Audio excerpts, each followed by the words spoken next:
Hello mga ka-Millings TV fan, this is Milling, you're tuning to Millings TV. Kamusta po kayo? Tayo po'y busy today at tayo po'y kararating lamang at tayo po'y nakasalubong na natin na ating delivery guide at ito po is part 2 ng ating item ng pag-haul. So atin pong i-check ang ating item. So meron po tayong ay retinol na Lucky Rain Retinol Eye Stick. So ang presyo po nito is from 122 naging 98 na lang po siya. Ito po is ang sabi is nourish the eye area, deeply hydrate. So pagka naging makeup po kayo, ilagay niyo po muna itong ating item na ating sinasabi. At ito po ay nakakaano sa inyong eye bag. Kasi yun po ating problema sa ating eye bag.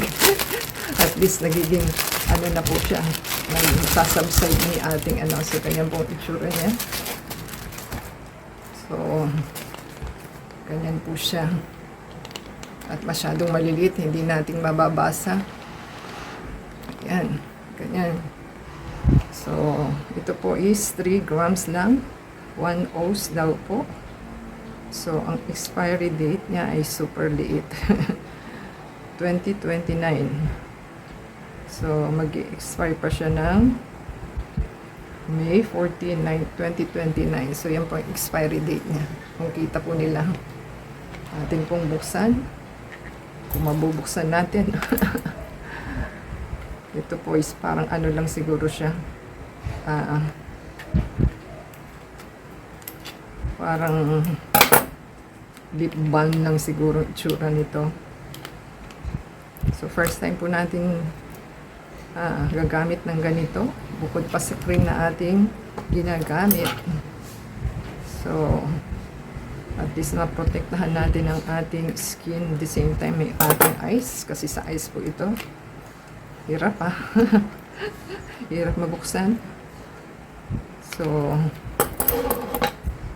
yan, ating pong aanuhin na, babaklasin na dahil hindi natin makuha. So yan po yung itsura ng ating item. Naka-red po siya. So yan, parang lipstick lang po ito. Ayan po ang itsura. Ayan po pagka-itsura niya pagka nakatayo. Yan. So hindi natin mababasa kasi ano siya.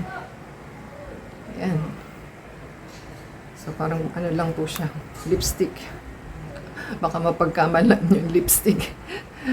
Ayan pong itsura niya. White naman po. So ibig sabihin is, paglinis niyo po ng mukha, ilagay niyo pong pag ganun bago kayo mag-makeup.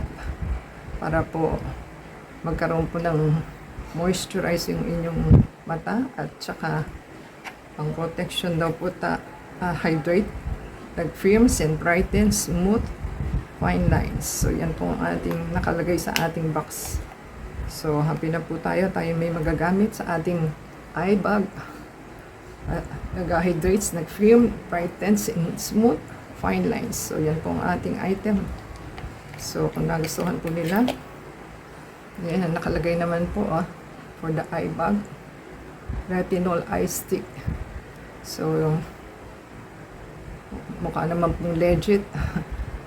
First time na po natin nagagamit itong ating item bago mag-makeup. So subscribe po sila sa ating channel. Comment down below sa ating item na pinurchase sa murang halaga. Naging ano na lang po siya, from 122 naging 98 na po. So legit naman po siguro siya. Dahil temo pong ating items, hindi naman siya local warehouse. Doubt tayo pag local warehouse dahil may daya ang ating item na natanggap last time. So, na-deliver yung may damage na earring. So, hindi natin magamit kaya ni-return natin today. So, paki-subscribe po, comment down below. Ada sa Facebook, Twitter, TikTok, and Instagram. I-play po yung ating ads and video from beginning to end. So, until next time po. Abangan po nila yung ating next continuation na ating vlog for today. So until next time, God bless everyone.